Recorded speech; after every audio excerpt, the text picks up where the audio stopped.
2014년 10월 성남 사복음교회를 청산하고 청계산으로 예배처를 옮기게 되어 남은 성도는 고작 신전도사님과 정누리 성도님밖에 없을 때 주일 예배 시간에 신전도사님을 향한 또 하나의 계시가 오게 됩니다. 너는 이삭과 같은 운명이 될 것이다. 내 자녀 중 한 명을 얻겠지만 한 명을 잃어버릴 것이다. 2014년 12월 말 신전도사님의 아드님이 군대를 제대하고 바로 저희 사무실에 합류하여 사복음교회 인터넷교회에 열심을 다할 때 그 아드님을 향해 하나님이 말씀하시기를 너는 앞으로 사복음교회에서 음향기기를 담당하라 는 성령님의 음성을 통해 굉장히 당황했는데 2016년 3월 달에 사복음교회 출석교회가 세워졌기 때문입니다. 문제는 그 모든 하나님의 말씀과 성령의 음성을 전도사님의 아드님은 제대로 받아들이지 못하는 연약한 믿음이었으며 하나님께서 저를 통해 약속하신 말씀 곧 내가 여기서 한 달만 버티만 평생 흔들림 없이 믿음 생활 잘하도록 내가 너를 도와줄 것이다 라는 성령의 음성을 저버리고 일주일을 남겨놓고 3주 만에 보따리를 싸고 사무실을 떠나 세상으로 향하게 됩니다. 그때서야 우리는 2014년 10월 달에 저를 통해 말씀하신 하나님의 말씀이 이루어진 것을 깨닫게 되며 놀라워하게 됩니다. 그 후 10년의 세월이 지나면서 정누리 성도님은 굳건한 믿음으로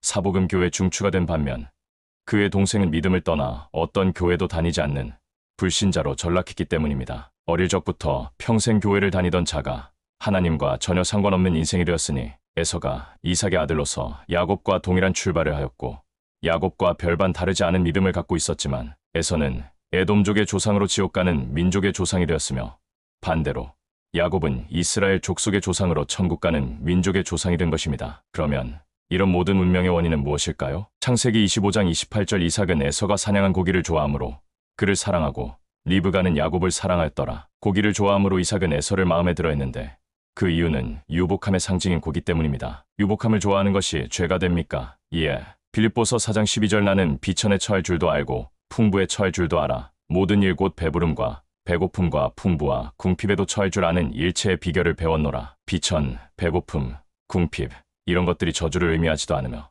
풍부, 배부름 이런 것들이 축복을 의미하지도 않습니다. 디모데전서 6장 8절에서 10절 우리가 먹을 것과 입을 것이 있은즉 족한 줄로 알 것이니라. 부하려 하는 자들은 시험과 올무와 여러 가지 어리석고 해로운 욕심에 떨어지나니 곧 사람으로 파멸과 멸망에 빠지게 하는 것이라. 돈을 사랑함이 일만 악의 뿌리가 되나니 이것을 탐내는 자들은 미혹을 받아 믿음에서 떠나 많은 근심으로써 자기를 찔렀도다. 부하려 하는 자들은 이삭이 나이 많아 눈이 멀게 된 것은 유복함 곧 부유함의 유혹에 눈이 먼 것이 분명합니다. 믿음에서 떠나 에서가 믿음에서 떠나게 된 근본 배경은 아버지 이삭이 유복함을 좋아했기 때문입니다.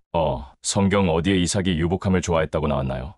에서가 세상적으로 성공했기에 이삭이 에서를 야곱보다 더 좋아한 것입니다. 반대로 리브가는 영적이었기에 영적으로 훌륭한 야곱을 더 좋아한 것입니다. 대한민국 1950년대, 1960년대 출생된 자들의 자녀들 또는 손자들, 곧 현 10대, 20대, 30대, 40대, 50대 거의 대부분의 기독교인들이 지옥 가는 운명이 된 이유, 세상적인 성공의 눈이 먼 자신은 천국에 들어가는 60대 또는 70대 이삭이기 때문입니다. 할렐루야. 2024년 9월 12일 오후 9시 30분 박경호 목사가 하나님의 집에서